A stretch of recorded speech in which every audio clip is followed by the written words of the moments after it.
I think we all know Leonardo DiCaprio, right? Oscar winner, environmental activist, and one of Hollywood's biggest heartthrobs, dating models half his age and starring in some of the greatest films of our time. Apart from these, however, Leo is still a mystery, living a private life, sailing on yachts with billionaires like Jeff Bezos and somehow avoiding scandals. No marriages, no kids, no messy divorces, no public meltdowns. So, how does he always get away with it? For 30 years, Leo has walked the tightrope of fame in a way almost no one else has. Think about it. Tom Cruise had his reputation clouded by Scientology.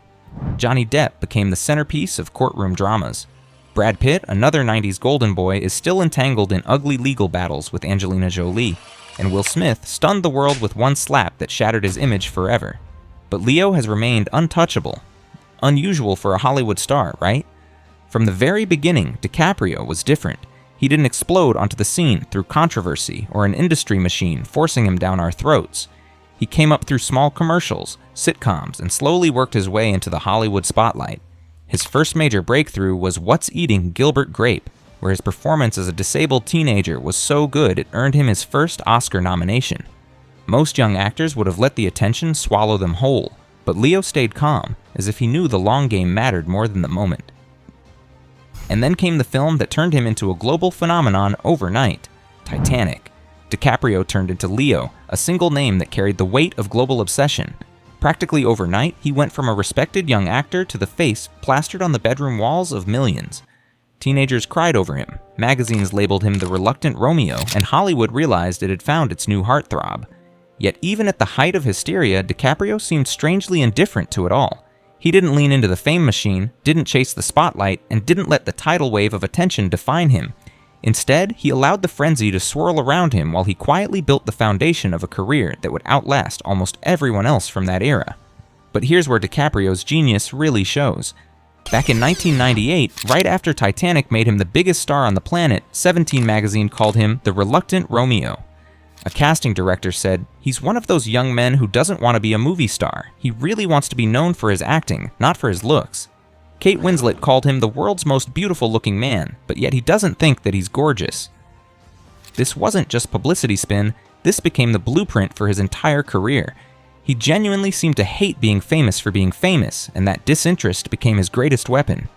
Because while other teen heartthrobs faded away, DiCaprio built a filmography that's essentially perfect. Since Titanic came out almost 30 years ago, he's acted in 22 movies, and there's not one true bomb among them. Not one.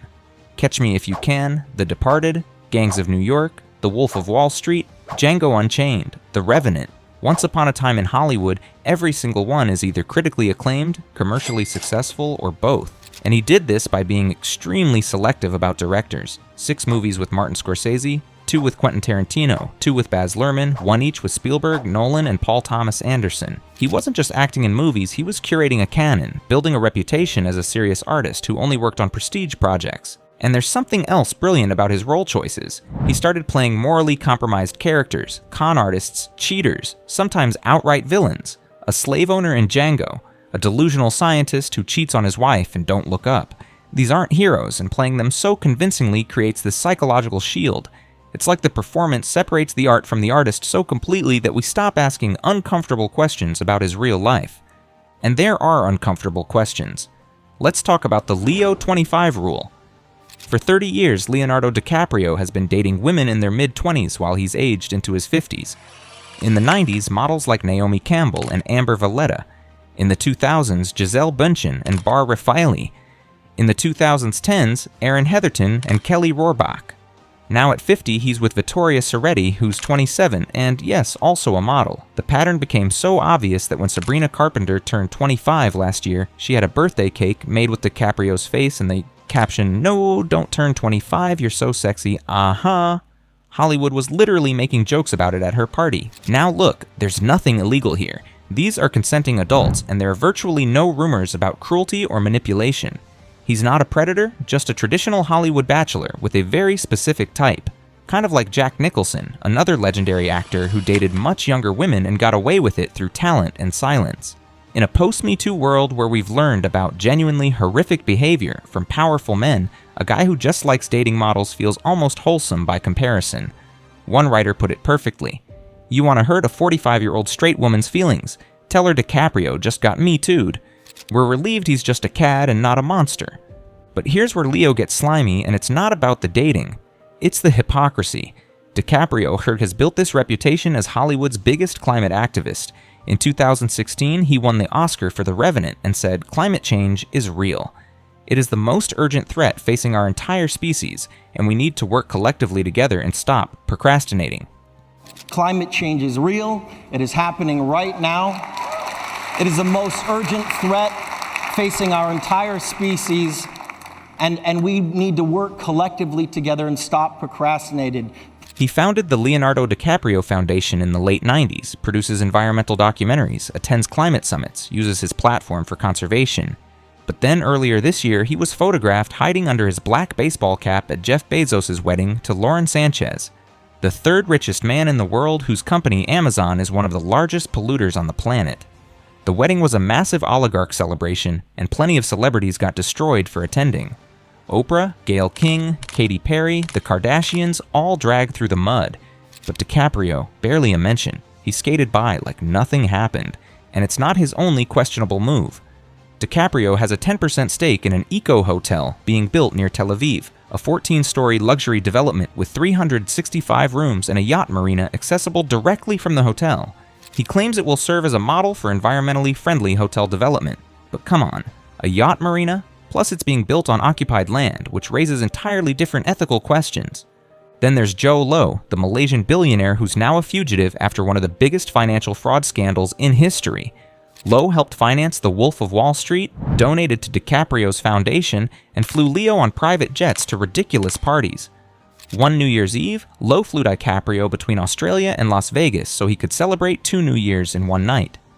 When authorities investigated Low for embezzling billions, DiCaprio had to testify that Low planned to donate millions to Obama's 2012 campaign, which is wildly illegal. Yet even being connected to an international criminal didn't damage his reputation. He testified, returned some gifts, and moved on. Here's the pattern. DiCaprio lectures about climate change while vacationing on super yachts with billionaires.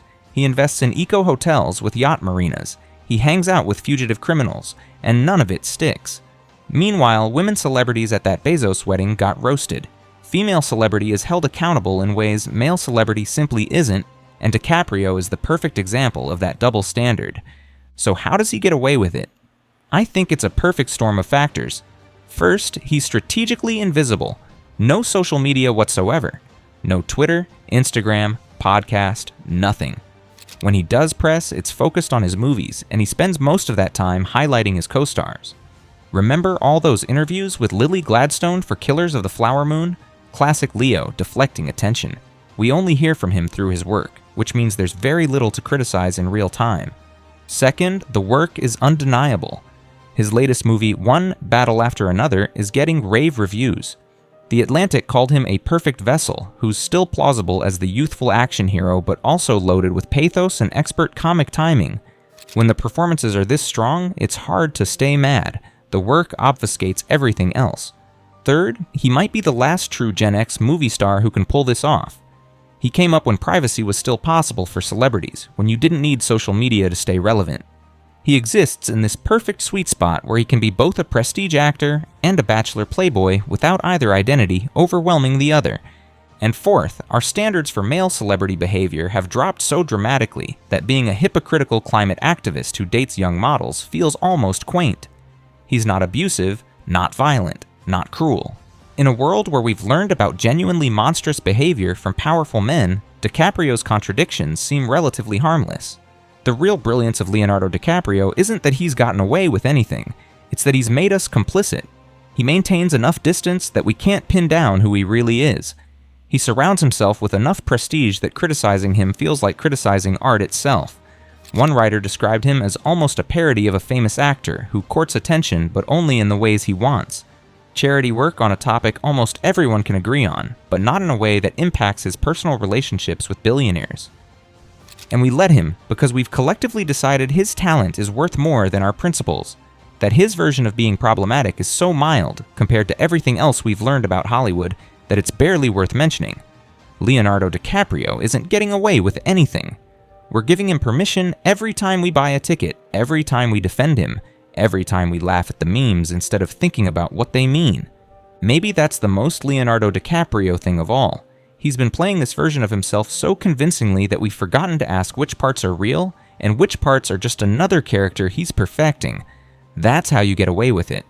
You make the performance so good that nobody wants to see what's behind it.